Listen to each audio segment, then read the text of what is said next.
The sound hit me before the image registered. A sharp, flat crack. My daughter's head snapping to the side.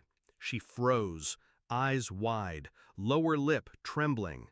My sister's hand still in the air, smile stretching too wide. Like mother, like daughter, both useless, she laughed, loud enough for the entire hall to hear. And then my father, sitting at the head of the table, smirked. Well, she needed to learn some shame. The world slowed. My chest burned, but I didn't move. Because what they didn't know was that the microphone on the podium was still on, and every guest in that hall had just heard them. Backstory: the family that ate its own.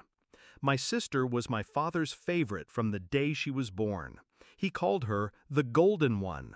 I was the other one. It didn't matter that I built my life from scratch, that I fought to give my daughter everything I never had. To him, we were both disposable, tools when useful, burdens when not.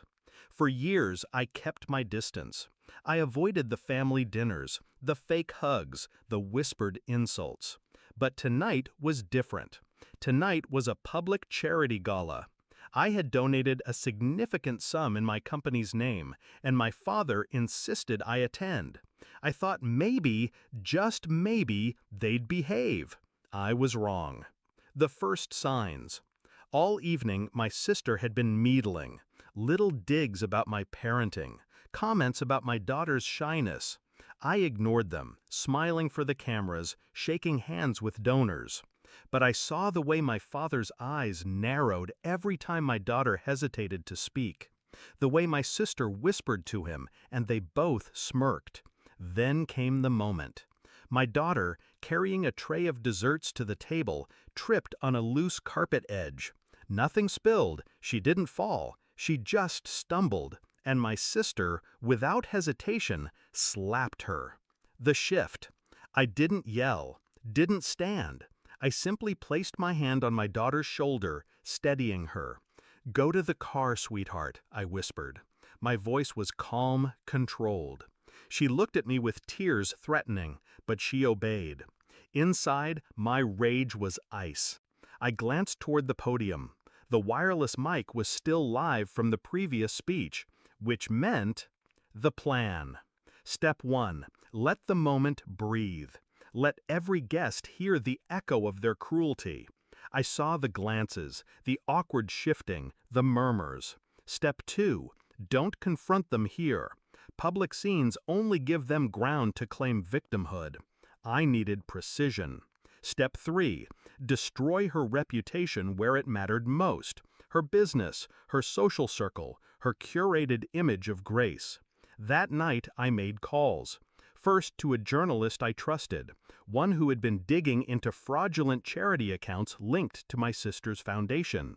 Then to a friend in the city licensing office, confirming that the luxury spa she owned was operating under a lapsed permit.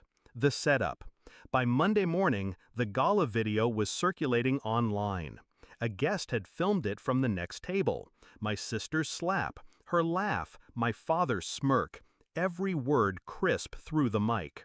The comments were brutal. I anonymously sent the video to 3 major lifestyle blogs that had previously featured her as a women's empowerment advocate.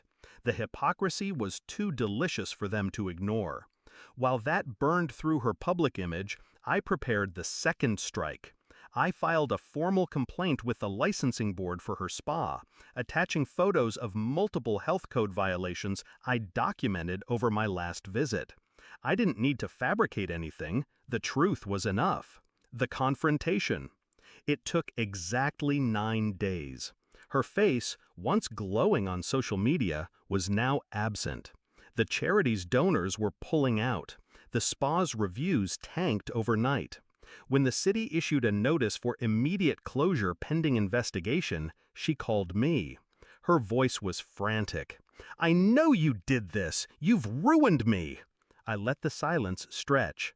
"No," I said softly, "you ruined yourself the moment you put your hands on my daughter." The final move. The last step was personal. She had a pending partnership with an international wellness brand, her big break. I sent them the gala video, along with the news articles about the spa's closure and the charity's financial discrepancies. The next day, they issued a public statement cutting all ties. Aftermath. At the next family gathering, one I attended only for the sake of appearances, my sister wouldn't meet my eyes. My father didn't smirk this time. He barely spoke at all. They knew now I wasn't the quiet one anymore. Reflection. Some people think revenge is about noise. It isn't. It's about precision, timing, making sure the person who wronged you understands exactly why their world is collapsing. My sister wanted to teach my daughter shame. Instead, she learned her own. And unlike a slap, that sting doesn't fade. I